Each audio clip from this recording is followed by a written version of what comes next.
Hello, আসসালামু আলাইকুম। আমি লিজাস ডায়েরি। এই তো আবারও চলে আসছি রান্নার রেসিপি নিয়ে। ইফতারি তৈরি করছি। আর এই তো আপনাদের সঙ্গে রান্নাঘরে দাঁড়িয়ে গল্প করছি।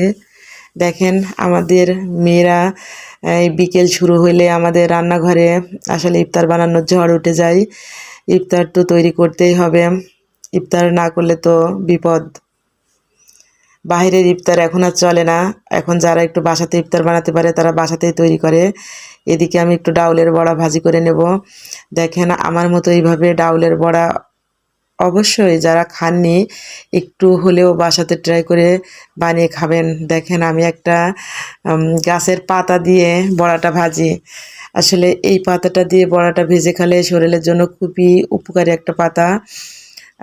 অনেক মশলা অ্যাড করি করেই তো ভাজি বড়াটা খুবই টেস্টি লাগে। সারাদিনের যত ক্লান্তি হোক একটা বড়া গালের ভিতরে দিলেই আসলে সমস্ত ক্লান্তি মনে হয় 1 সেকেন্ডের ভিতরেই ঠিক হয়ে যায়। গালে অসম্ভব রুচি চলে আসে। আর তো শরীরটাও অনেক ভালো থাকে এই পাতাটা দিয়ে বড়া ভেজে খেলে। আমি তো খুবই এই পাতাটা দিয়ে বাসাতে বড়া ভেজে খাই, ট্রাই করি।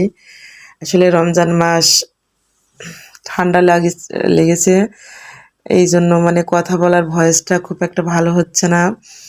তারপরও ভয়েস তো দিতেই হবে, ভয়েস না দিলে তো হবে না। রান্না করছি আর আপনাদের সঙ্গে কথা বলছি, তারপরও বিকেল টাইমে আসলে কথা বলাটা ভালো লাগে না। কণ্ঠটা মনে হয় যেন শুকিয়ে যায়। অনেক কষ্ট হয়, রান্না করতে গেলে তো খুবই কষ্ট হয়। আগুনের কাছে রান্না করা অনেক কষ্ট করেই রান্না করা হয় রোজার ভিতরে। তারপরও দেখেন ভিডিওটি ভালো লাগলে সবাই একটু লাইক, শেয়ার ও কমেন্টস করে দিবেন।